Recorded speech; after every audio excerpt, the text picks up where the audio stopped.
Jaya Radha Madhava Jaya Kunja Bihari.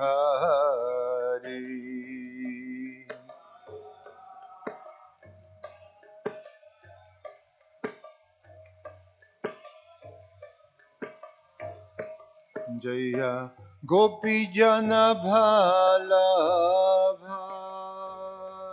Jaya Giribharadhari Jaya Giribharadhari Jaya Gopi Jana Bhalabha Jaya Girivardhari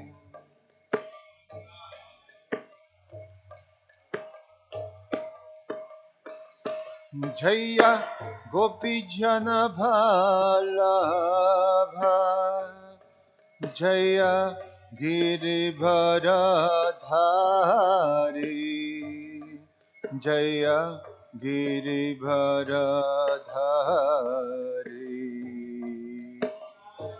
Gopi Jana Vallabha Jaya Girivardhari Jaya Girivardhari Jashodanandana Jaya Braja Janaranjana Jaya Braja Janaranjana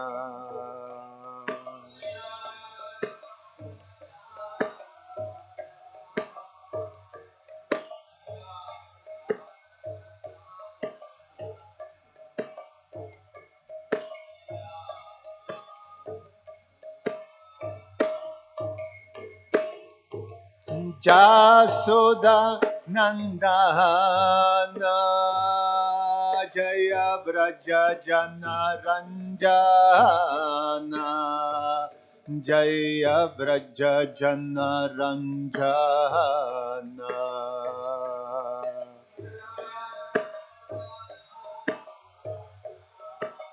Radhe Radhe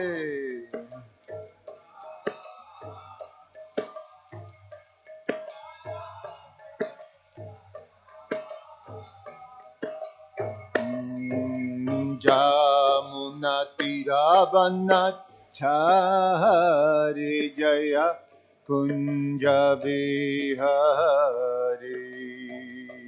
Jaya Natira Vanachari Jaya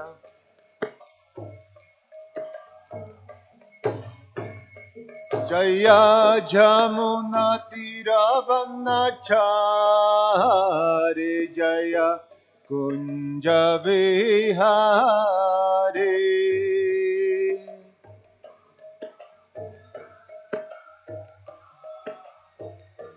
Jaya Kunja Bihari Jaya Radha Madhava Jaya Kunja Bihari Jaya Radha Madhava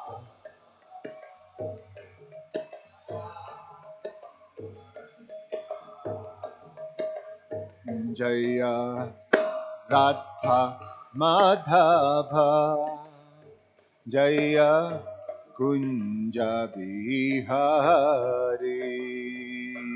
Jaya Radha Madhava Jaya Kunja Bihari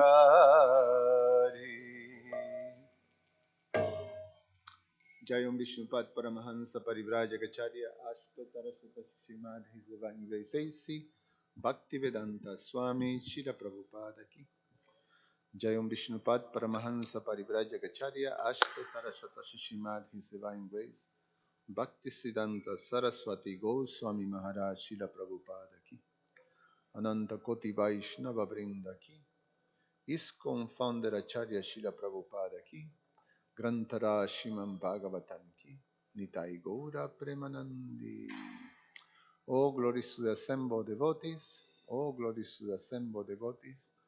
Oh, glories to the assembled devotees. Oh, glories to Shishi Guru and Shivaranga.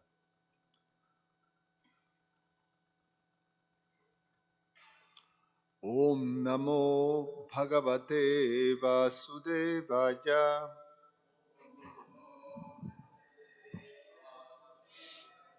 Om Namo Bhagavate Vasudevaya. Om Namo Bhagavate Vasudevaya. Reading from Srimad Bhagavatam, Canto 10, the Summon Bonon, Chapter 66, Paundraka, the false Vasudev, Chapter 9, text number 9. Mukhantat apidhajagya kankagridhra vathair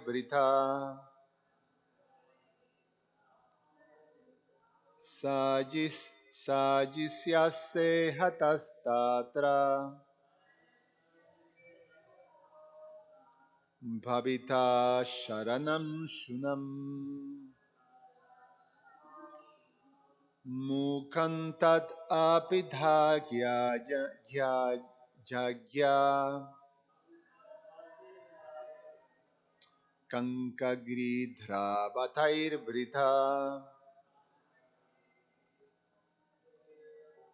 sajisyase hatastatra bhavita sharanam sunam. Mukhantat apidhajagya kankagridhra vathair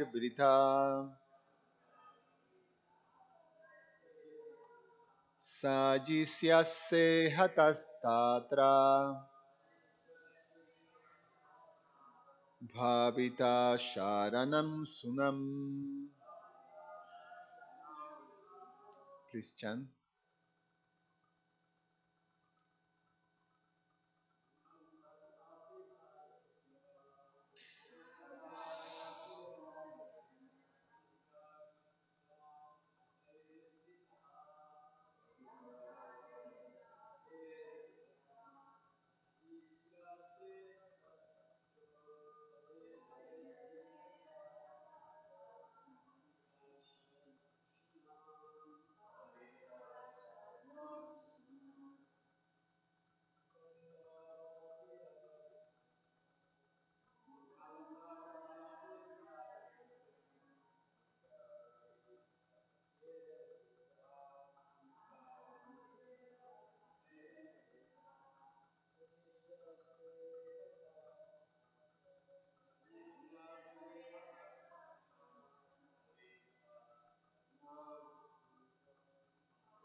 Mukhantat apidhajagya kankagridhra vathair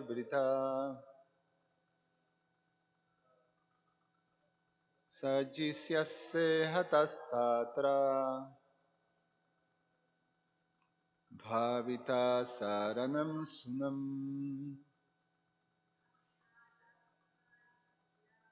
Mukhantat apidhajagya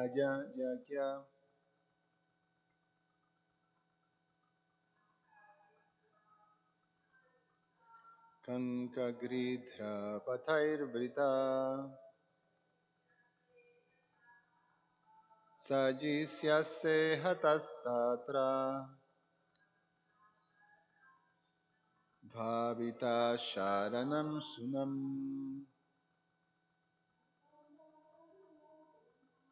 Mukhantat apidhajagya Kankagridhrabatairbrita Sajisyase hatastatra Bhavita Sharanam Suman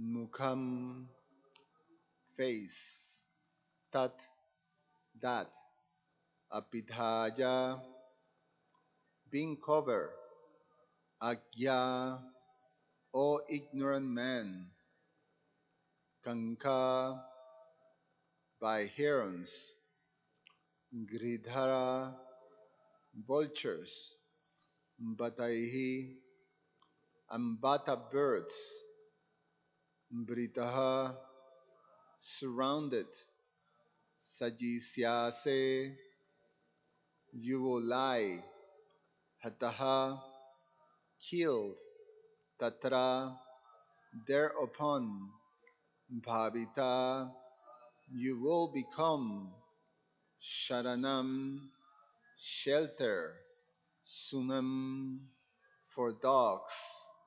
Translation and purport by the disciples of His Divine Grace A.C. Bhaktivedanta Swami Srila Prabhupada Ki Jai. When you lie dead, O fool, your face covered by vultures, herons, and bata birds, you will become the shelter of dogs. Purport. Pundraka foolishly told the Supreme Lord to come to him for shelter. But here, Lord Krishna tell him, quote, you are not my shelter, but rather you will become the shelter of dogs when they happily feast on your dead body. End of quote. Srila Prabhupada vividly described these scenes as follows, quote, Lord Krishna told Pundraka, when I shall destroy you, foolish king, you will have to conceal your face in disgrace. And when your head is severed from your body by my disc, you will be surrounded by meat-eating birds like vultures, hawks, and eagles. At that time, instead of becoming my shelter, as you have demanded, you will be subjected to the mercy of these low-born birds. At that time, your body will be thrown to the dogs who will eat it with great pleasure. Om Jnana Timirandasya Jnananjana Shalakaya Chakshur Ummilitam Jena Tasmai Sri Guruve Namaha. Namo Vishnupadaya Krishna Prasaya Bhutale Srimate Swami. Namo Vishnupadaya Krishna Prasaya Bhutale Srimate Bhaktivedanta Swamin Iti Namine. Namaste Saraswate Deve Gauravani Pracharine Nirveshesha Shunyavadi Pashatya Deshatarine Vanchakalpa Tarubhyascha Kripa Sindhu Vyaevacha Patitanam Pavanevyo Vaishnavevyo Namo Namaha. So Krishna is addressing the messenger of Pundraka, this delusional king who have the audacity to not only claim himself to be the Supreme Lord, Vasudev, but also confront Krishna and demand that Krishna surrenders to him and surrender the weapons of Krishna that, according to Pondraka, he has misappropriated. So he's demanding these things to Krishna. He sent his messenger to the kingdom of the Yadus, and in the presence of Krishna and all Krishna's followers, then he makes these demands. The chapter is entitled Pondraka the False Vasudev. So this idea of being a false avatar. is being discussed in this chapter or highlighted in this chapter, which is something that if we see that is able to happen and not only happen but gain track, which is something that is quite uh, mesmerizing in one way, that something like that actually you know have some weight, take some track, start to it gets it becomes almost like a movement with a following, because this king uh, not only he was thinking himself in a delusional way that he was the supreme personality of Godhead, but he have people that supporting him and follow him. So, so this type of thing existed during the time of Krishna and went as far as confronting Krishna himself. What to speak on throughout history, especially in Kali Yuga, is something that is constantly, over and over and over happening. That this type of delusional individuals claim themselves to be, the supreme personality of God. And just as Pundraka has a follow, so these false avatars, they have followers. Common people who follows. So it's quite a very important um, subject matter because of the consequences that it have in society. It's real. From the perspective of knowledge, it's laughable. We hear in this situation that as this messenger with full faith comes into the assemblies of the Yadus in front of Krishna and made these claims on behalf of his master,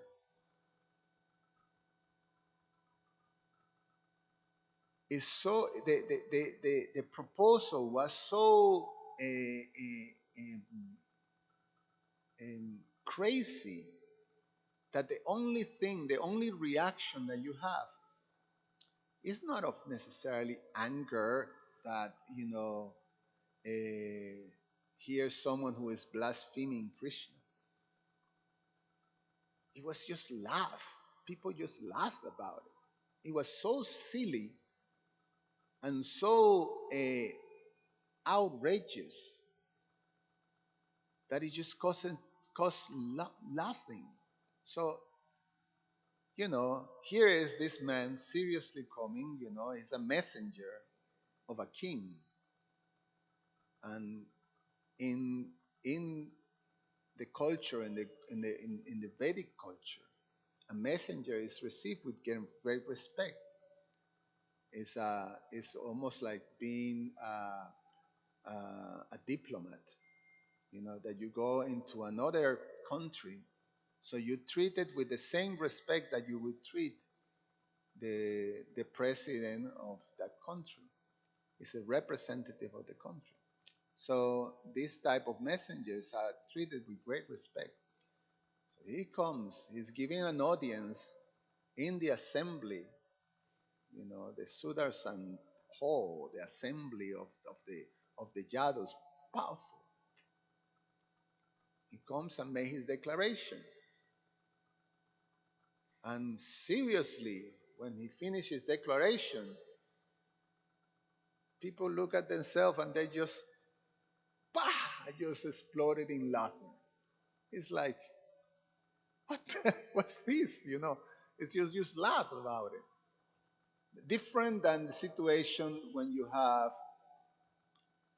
say, for example, when Shishupal blasphemed Krishna in the middle of the great assembly of Maharaj Yudhisthira during the time of the Rajasuya sacrifice.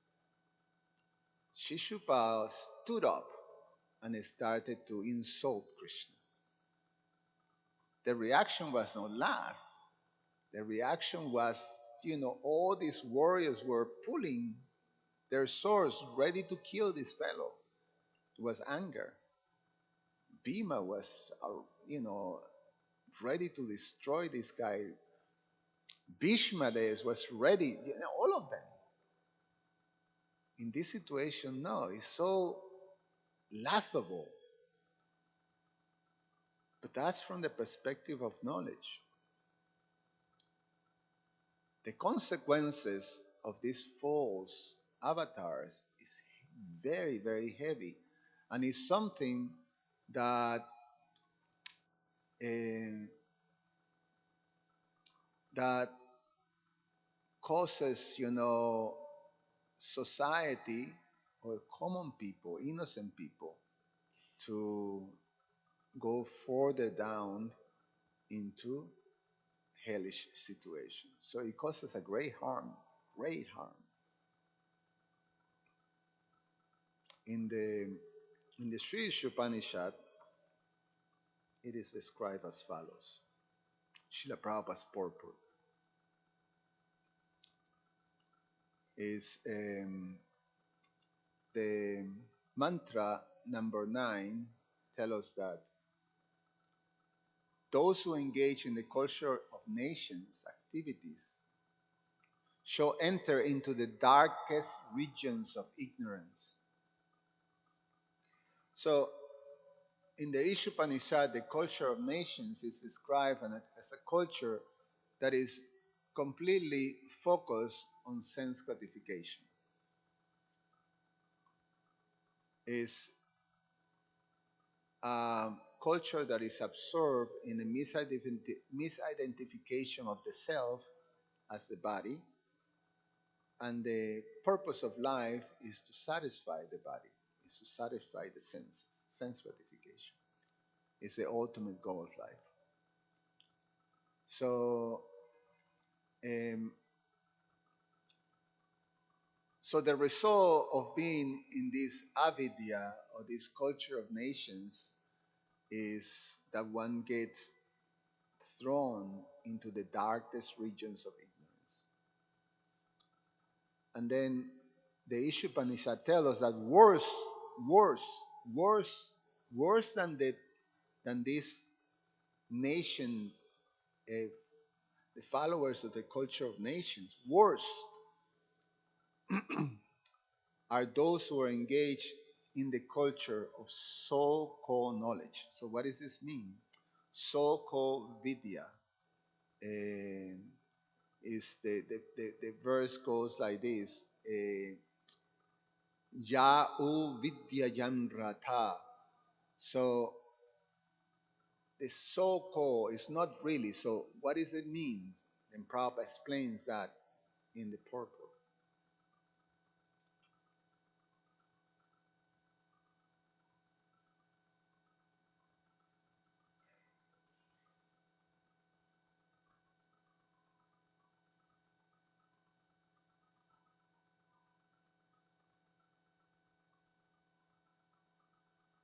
Okay. In the language of the Bhagavad Gita 7:15, people who are engaged in gross sense gratification are mudhas or asses. The ass is a symbol of stupidity. Those who simply engage in the profitless pursuit of sense gratification are worshipping avidya, according to Sri Ishopanishad. And listen to this now. These are those who are worse. And those who play the role of helping this source of civilization in the name of educational advancement are actually doing more harm than those who are on the platform of gross sense gratification.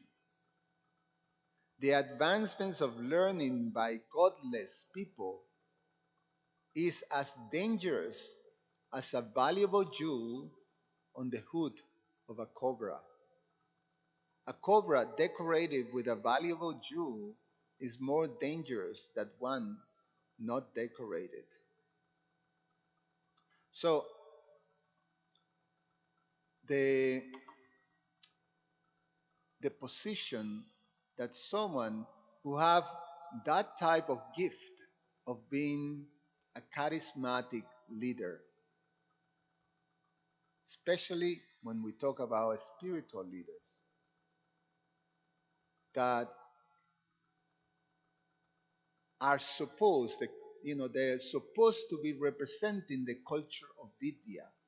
Vidya means transcendental knowledge. Are people who are able to dispel the ignorance.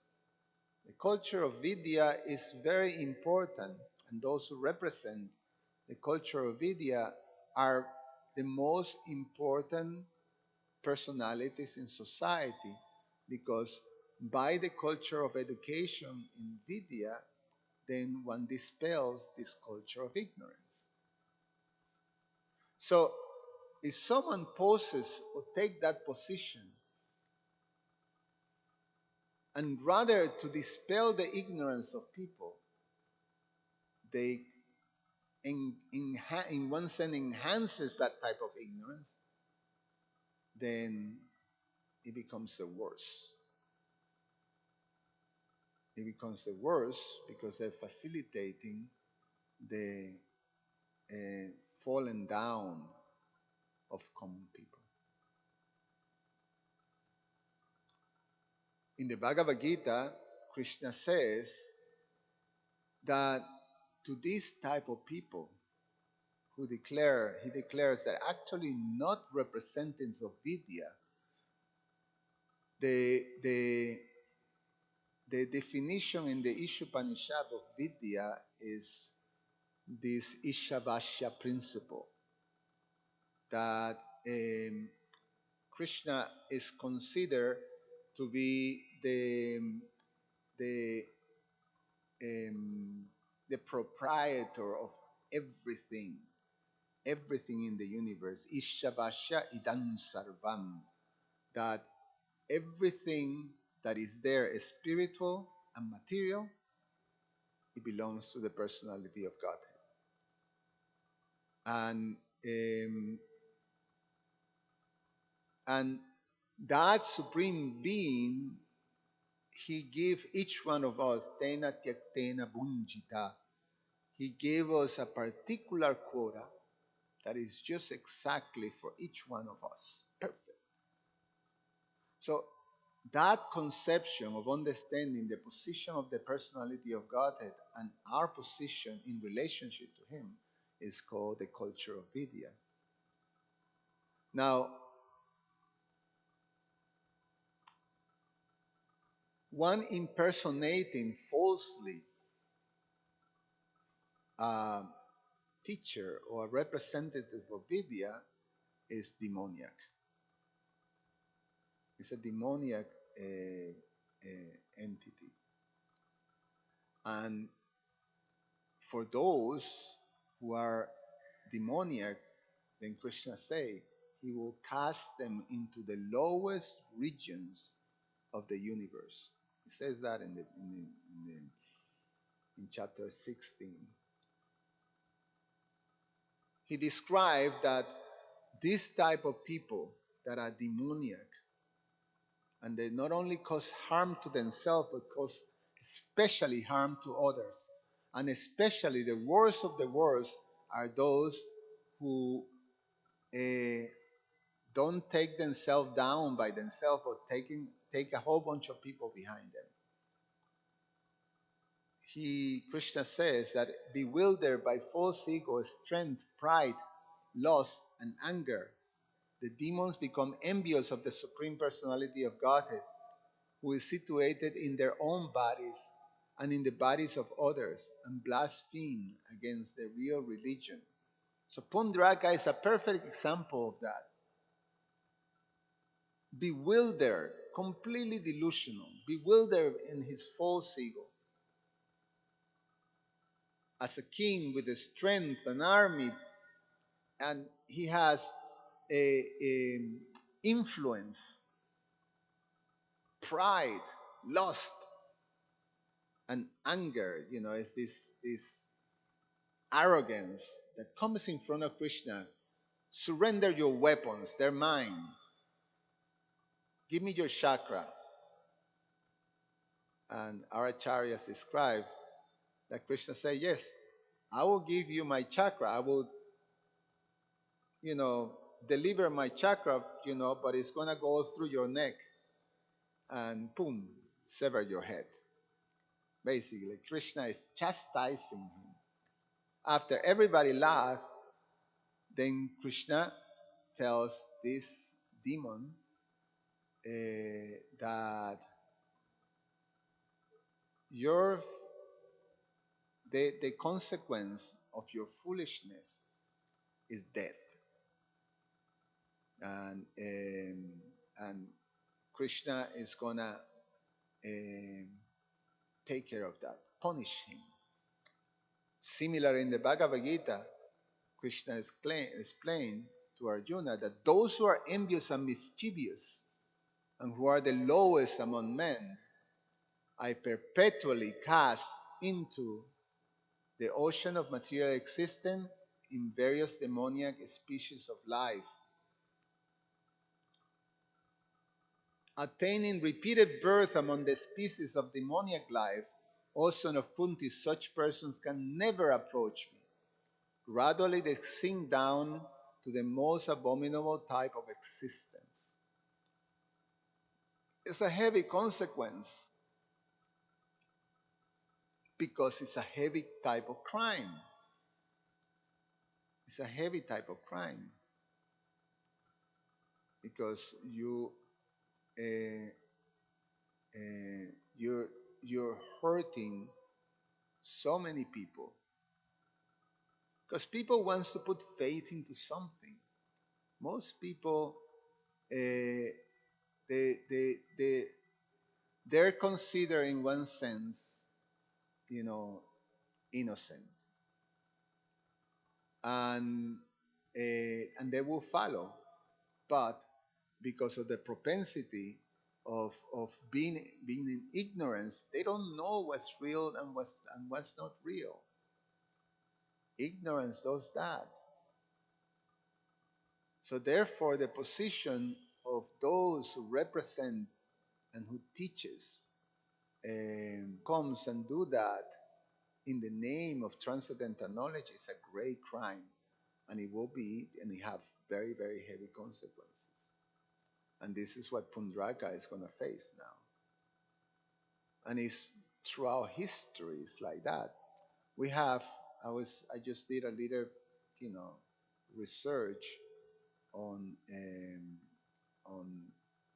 these false prophets and avatars. In Christianity, it's a big deal in the Bible, in the Judeo-Christian, traditions. It's a big thing of false prophets. And in the Bible, it's very strongly claimed that false prophets, what is the consequences to someone who is caught being a false prophet? Death. Heavy consequence too. And then, you know, after Christ, there have been so many throughout the different centuries, lists of people claiming to be the next prophet or the incarnation of or the next appearance of uh, Jesus Christ. A whole huge list. Just presently in the 19th century, some of the most famous ones, like this fellow um, that have a huge amount of people committing suicide in Guyana. What's his name? Let's see here. uh, Jim Jones, remember? The 70s. Some of you were a little young, not even taking birth yet. But famous situation, scary. A person claiming he is Jesus. So he have a whole bunch of people following, a huge amount of people, created a big community. He took his community to South America in Guyana, and then have everybody taking poison and committing suicide. Like hundreds of people did that, and they follow that. So it's an issue. And what to speak on Hinduism, you know, is a big thing. Like I remember the first time I visited India, I spent time in Mumbai, and as I'm, come out of the temple to walk around, to walk around Mumbai to, get to know about uh, India for the first time. Then I was passing by a place, and then there's this big poster of Jimmy Bhagavan. His name, Jimmy Bhagavan. So Jimmy Bhagavan was this common Indian fellow, round face, chubby, and with his hairdo, like that, and like it was the face of Jimmy in the picture of Lord Vishnu, with four arms and the weapons, the symbols of Lord Vishnu. So Jimmy Bhagavan, his chubby face, the crown, you know, and all the symbols, of Lord Vishnu. Next to him was Jimmy's wife, who was also, a regular middle-aged Indian lady, also a little heavy set, and dressed also with crowns and, hands like this, the chubby face of the Indian lady with the picture of Srimati Lakshmi Devi. And the invitation for Jimmy Bhagavan's darshan in his whatever place of worship and like that in his temple, Jimmy Bhagavan. And like Jimmy Bhagavan, there's thousands and thousands of false avatars. People claiming, I mean, just type, Google the word Bhagavan. I did that. And you're going to have Bhagavan this one, Bhagavan that one, Bhagavan this one, Bhagavan that one. And usually they have their associate, they have their wife or something like that. Similar thing. And they create a big, big movement. And people follow them and believe them, have faith.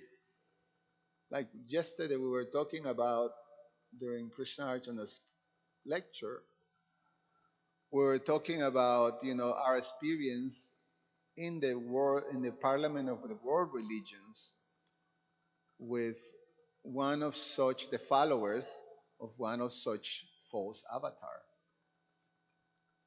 This fellow who claimed himself to be the supreme personality of Godhead and have a whole movement behind him, and this was like really, really nice people.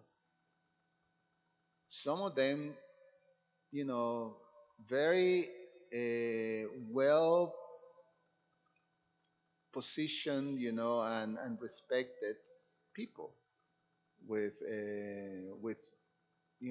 responsible jobs and sort of perfectly integrated into society. And they were following this guy, and they have faith on them, even though you have situations in which their character is is very questionable and has been exposed.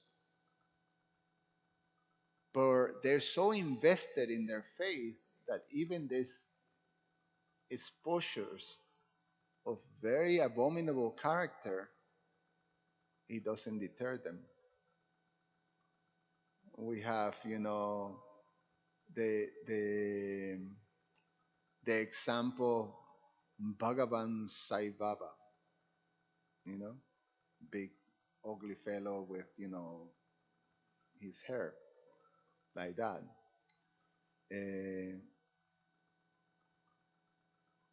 and the personality of Godhead is described as Sundara, Sundara, Krishna Sundar, Shama Sundar, very beautiful, exquisitely beautiful. But some of these Bhagavans are very far from being exquisitely beautiful. Actually, they're quite unattractive, you know? And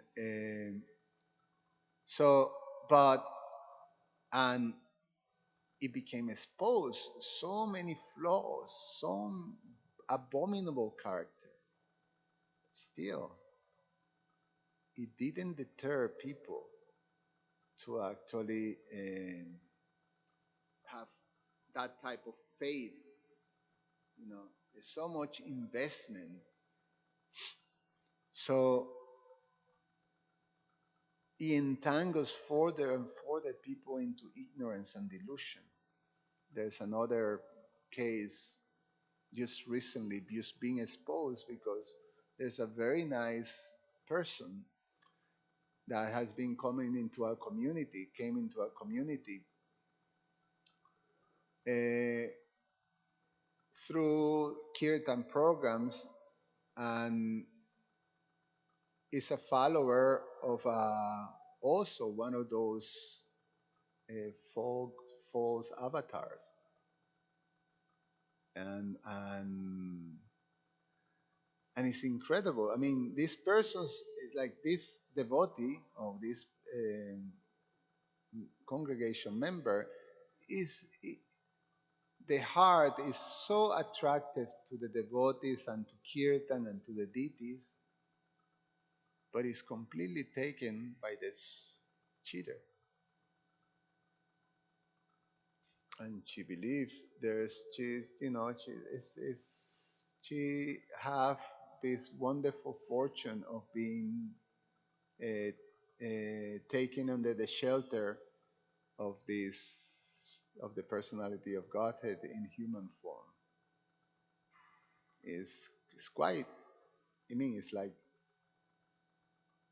it's shocking, especially when you're exposed to Krishna consciousness and you see it and you go like, oh wow, how's that possible? But it is there, it's a reality. So Srila Prabhupada's mission is Nirvishesha Shunyavadi Paschatyade Shatarini. Srila Prabhupada is glorified as an acharya, and especially as the founder acharya of ISKCON. So the pranam mantra that we offer to Srila Prabhupada defines what is the purpose of ISKCON in the world. The purpose that defines Srila Prabhupada is to eliminate this impersonalism, this voidism, and free the world from these things, especially the Western world. In the pranam mantra is described. So, as servants of Srila Prabhupada, it is our duty to become representative of this culture, this legacy that we have received, of transcendental knowledge, of Krishna consciousness. And facilitate, just as these people are facilitating the degradation of consciousness of others, our mission is to facilitate the upliftments of consciousness through Krishna consciousness. Therefore, eh, our mission, is a preaching mission. So Srila Prabhupada put emphasis on that, on teaching and distributing transcendental knowledge. One of the main formulas of Srila Prabhupada was through book distribution. So by distributing Srila Prabhupada's books, it's important to counteract this, heavy, heavy propensity for ignorance that is there. And in Prabhupada's books, the potency is a shining lamp. It is explained by Srila Narada Muni that these literatures will actually become just prepare a whole revolution in the impious life of the people of this age of Kali. So it is very important. It's not a laughable thing, I mean, maybe those who are associates of Krishna can sort of laugh, but Krishna went down to business. Yeah, we laugh about the nonsense, but Krishna went down to business and say, you're going to be killed. I'm going to hurl my weapons at you, not to give it to you, but to cut your head. It's not that I'm coming to you to surrender, but what you're going to face is that you're going to be surrendering to the dogs and to the, meat-eating birds that are going to eat the carcasses of your dead body. That's what's going to happen. So it's down to business. It's serious business because it's a serious transgression. And then that's the situation. That's what we face. That's what's out there in the world. It's a world filled with avidya and with false prophets and avatars and leaders that are misleading people. So, in one sense, Lord Chaitanya's mandate is that we become gurus. We become gurus. And he explains that what does that mean? That means that everyone we see, everyone we know, everyone we encounter, you tell them about Krishna.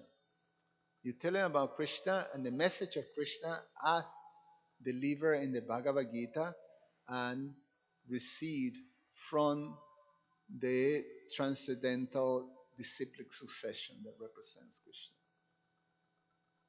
And that's the mandate to counteract this terrible thing. You just finish with this.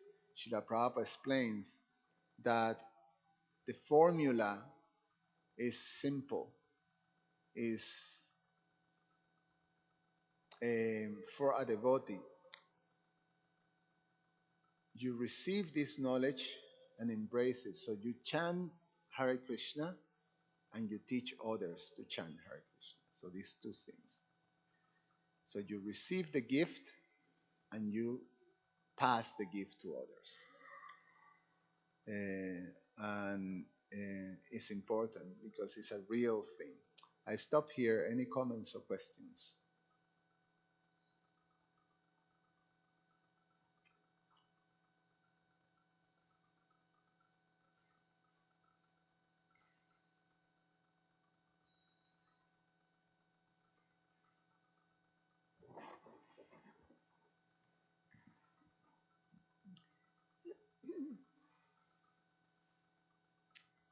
I mean, it is a public broadcast, but that personality, in your description of the various false avatars,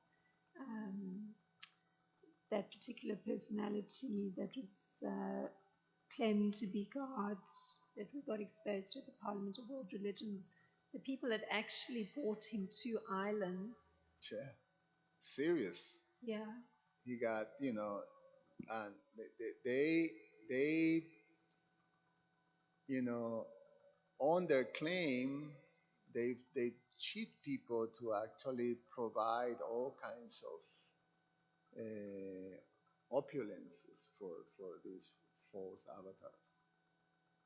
I mean, this fellow, what his followers bought him an island, and a full island in Latin America, somewhere in Latin America. Oh, in Fiji. Yeah, imagine like that. And so others that live in great opulence like that is real. It's quite something. Anything else, ladies? Cynthia?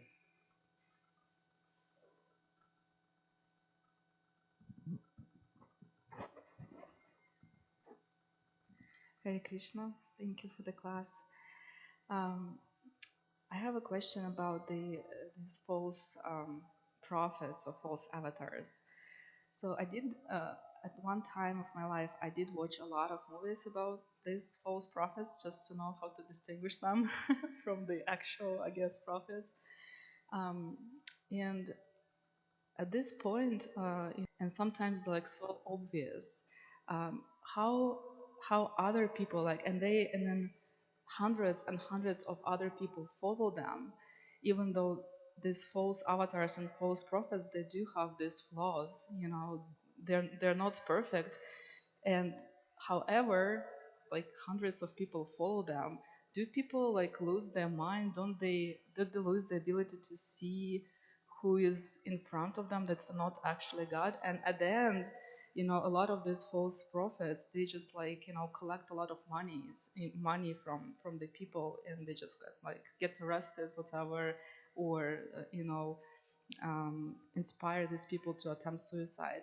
So what happens in the mind of the hundreds of people when they start following these, obvious flaw, false avatars?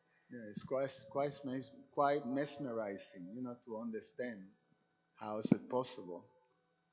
Uh, um, I think one takes from granted, the power of illusion. I mean, for ourselves, in one sense, we have this great fortune that we're given a much a perspective that is under the shelter of transcendental knowledge, that you're able to see things. It's almost like, Krishna says that for those who have no faith, then there's a curtain of Maya that covers reality. And so you're not able to see things as they are. It's just as you believe. So it's a matter of, it's all here in your beliefs. You invest in a particular picture of reality, and it's almost like, you create a world, that's what you see. And it's incredible because people truly believe that's the reality. And the power of the mind is quite something, because there's a specific mechanism within the mind that is very um, i- um, what's the word, that when you choose certain things that will support the concept of reality that you have, and is very specific. You will only see those things that support and confirm the concept that you have. The things that don't, you just don't see, don't accept, doesn't register. Even though it's thrown in your face, it doesn't register. So it's almost a mechanism that is of a, that it serves like self preservation. It preserves the person's reality, because when you take away that reality, it's almost like you dismantle the person's you know world. In one sense, it's like you pull the floor. You, how you say, what is that saying? Huh? You pull the rock from underneath, or you take the floor out. So then now you're not standing on solid ground. So it's very, very bewildering and mesmerizing, scary just to face something like that, especially when you're invested in that reality. So that's why there's this particular thing in the mind that won't allow you to process anything that challenges your reality. And you only will be able to process and accept things that confirms that reality. And that's part of the condition, you know, uh, this conditional uh, sort of life in the material world. And and it becomes sometimes so graphic and gross that one goes like, wow, it's crazy.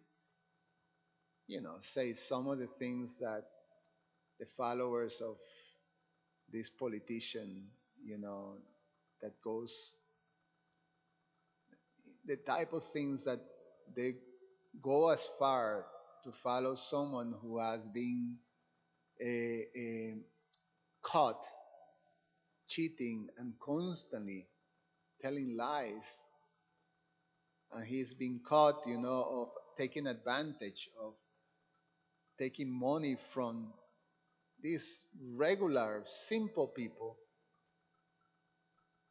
and use it for their own purpose. It's like, and still, it doesn't deter the belief. It's quite something. It's very scary, and it's a reality. Therefore, there's a great need for this Krishna culture. There's a great need for knowledge to be delivered to people in the world. In one sense, imagine if we haven't received this opportunity, we'd probably be also following some false. In this one, on that one, or that one, or that one, something at the end. So it's a great need. It's quite something, no? Yeah. Okay. Okay. Thank you so much. Grantara Shiman Bhagavatam Ki Jai.